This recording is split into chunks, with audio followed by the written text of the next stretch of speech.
Down Deep, Chapter 4. By the time Ruby was 9 or 10, she and Miss Artemis had established several pleasant rituals in their daily life. For example, when they were finished with all the boarding house business in the evening, they took turns at soaking away the day's accumulation of dirt in the ancient claw-footed tub in their private bathroom, which was tucked between their two rooms. Afterwards, they would dutifully brush their teeth up and down with Ipana, slather their hands and limbs with Jergens, and saturated their faces with deep magic, as instructed in the advertisements. Next, they went to Miss Artemis' dressing table, where they took great pains in manicuring their nails. During this ritual, Miss Artemis might gently remind Ruby, when you're in the habit of preparing food for others, it is essential to have clean fingernails. Finally, Miss Artemis would take her long brown hair out of its tight bun so Ruby could brush it. This was her favorite hour of the day for both of them, for at this time, dressed in their long white nightgowns, they shared their day-to-day joys and concerns. Although Miss Artemis was stingy with words to most people, she was more than generous with Ruby. The subject might be school or the boarders or the townspeople or anything that crossed their mind. It was rumored that the first Archibald Ward, who was the founder of this town, brought a treasure to weigh down those many years ago, Miss Artemis said one night. Was he a rich man? No, he was not, but he was a very adventurous man and a traveler. They say he found a pirate's treasure during one of the explorations on the coast of Virginia. Ruby's eyes grew large. A pirate's treasure? Yes, gold, doublings, and pieces of 8. Miss Artemis spoke in a whispery, mysterious voice. And he never used the money because he was afraid the pirates would find him and kill him.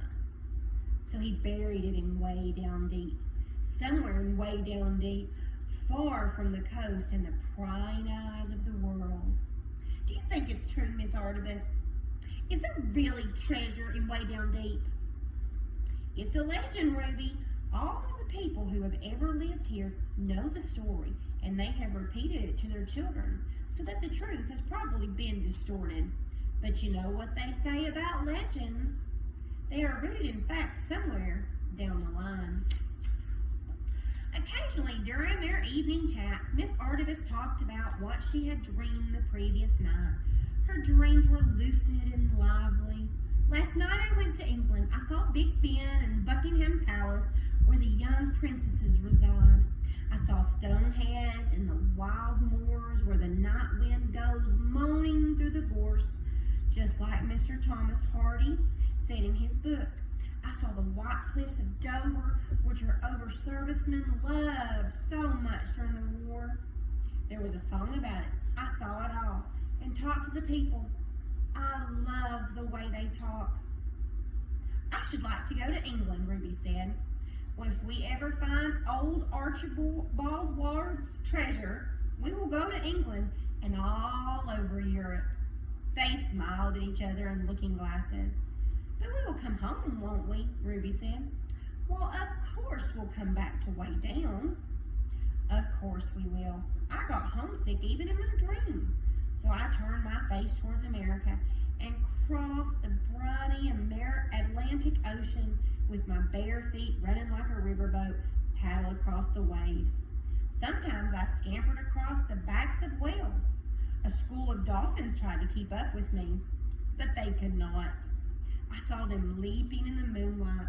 When I woke up, the bottom ruffle of my nightgown was wet, and a little bitty strings of seaweed were clinging onto it. Once Ruby asked Miss Artemis, "Did you have such vivid dreams when you were small like me?" And Miss Artemis responded, "Oh, yes. When I was about 10, I had a dog called Stinky. I named him that because he loved rolling smelly stuff, and he got a bath more often than I did. Anyway, when he was clean, he slept on the foot of my bed. One night, when I was suffering from a high fever, I had a nightmare. I dreamed that Stinky and I were climbing around the edge of a volcano when I suddenly slipped and fell. I fell and fell for the longest time, and I knew that I would land in a pool of fiery lava. I could feel the heat rising to meet me. Then I heard Stinky. I looked up and saw him peering down over me, over the rim of the volcano, and barking his silly head off. He was urging me to wake up. Wake up! Wake up! And I actually did come to myself in my own bed, drenched with sweat. My fever had broken.